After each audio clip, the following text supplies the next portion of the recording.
Hello. Hello হ্যাঁ, hello hello, শুনতে পাচ্ছি, বলো। এটা আপনি কেন করলেন এরকম? আমি কিছু করি নাই ভাই, আমি ঘুমাচ্ছিলাম। দেখেন এরকম আমি তো আপনাকে বলছি যে আমাদের পার্টি কমিটি দেওয়ার সাথে আমি একদমই ইনভলভ না। আরে তুষার, তুমি আমার কথা শোনো। আমার যেটা মনে হয়েছে, যেটা বলতে চাইছি, সেটা আমি তোমাকে একা রুমে ডেকে কথা বলছি, বাস শেষ। তাহলে এখন আচ্ছা আচ্ছা এখন যে এটা আমার নামে চড়ানো হতেছে। আমি জানি না, আমি জানি না ভাই। আমাকে জাস্ট তুমি আমাকে পাঠাইছো, আমাকে ফয়সাল ফোন দিচ্ছে, তো আমি ফোনে ঘুম ভাঙছে, এন্ড দেন আমি লিঙ্কটা শুনলাম। তাহলে আপনার এটা ক্লিয়ার করা উচিত না আপনার জায়গা থেকে। আমার জায়গা থেকে আমি কি করছি এখন? আমি বলো আমাকে কি করতে হবে, কোথায় কি করতে হবে, আমি জানি না তো। আপনি একটা ফেসবুকে অল্প কথা যেটা লিখতে পারেন। কি লিখবো বলো? এই ফোন কলে মানে আমার দিক থেকে এরকম কোনো অভিযোগ নাই যেটার কথা বলা হচ্ছে, এই যৌন হয়রানি। আরেকটা হলো যে এই ফোন কলটা খুব উদ্দেশ্যপ্রণোদিত ভাবে মানে কাটছাট করে ছাড়া হয়েছে। আরেকটা হলো যে এটা তার কাছে গেল কিভাবে? I don't know. আমি নির্ঝর নাকি এনাকে আমি চিনি না। আপনি এই প্রশ্ন করবেন যে এটা তার কাছে গেল কিভাবে? এটা তো আমার প্রাইভেসি নষ্ট হয়েছে, মানে উভয় প্রাইভেসি নষ্ট হয়েছে। আপনি এই প্রশ্নটা করলে এই কথাগুলো তুললে আমার আমার মানে আমি হয়ে যাই, বুঝছেন? আমি সেভ হই। এবং এটা আপনার তো দেখেন আমি পলিটিক্সে ভালো করতেছি এখন, এটা বুঝেনি তো অনেকের অনেক লেকচার দিয়েছে এবং এটা পরিষ্কার ভাবে উত্তরপাড়া থেকে করা হয়েছে কাজটা। কে করছে? আমার ধারণা এটা উত্তরপাড়া মানে ডিজিএফআই এরকম কারো দিক থেকে করা হয়েছে। মানে এটা ওর কাছে যাবে কিভাবে? এক্স্যাক্টলি। তাহলে আপনার তো আমার ক্ষতি করে কোনো লাভ নেই, বলেন আছে? আমি তোমার ক্ষতি তুষার, আমি তোমার ক্ষতি কেন করবো তুষার? তোমার সাথে যা কথা বলার আমি তোমাকে আলাদা রুমে ডেকে নিয়ে কথা বলছি।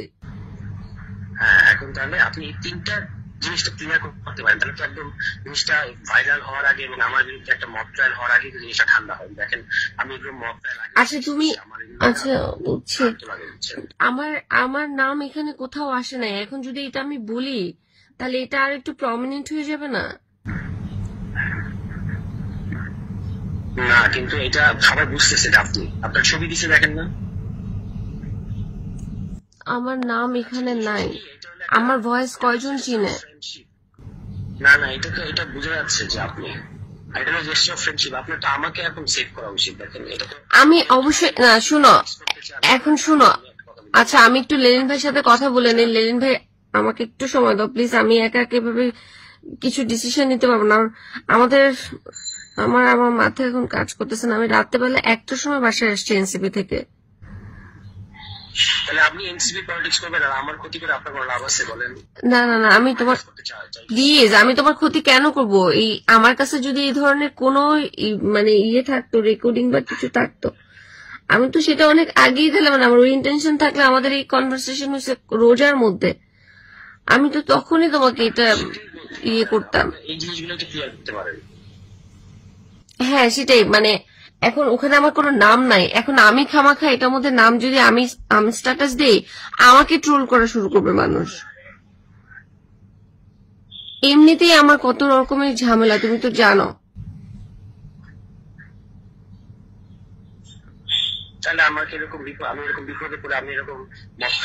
না তুমি জিজ্ঞেস করো যে এটা কোন নেত্রী বলছে এনসিপির এরকম কমপ্লেন করছে, তার নাম বলা হোক। যদি তারপরে আমার নাম বলে দেন আমি একটা স্ট্যাটাস দিয়ে দিব যে আমি কি করছি না করছি। ask them, find it, মানে ওদেরকে বলো নাম ডিসক্লোজ করতে।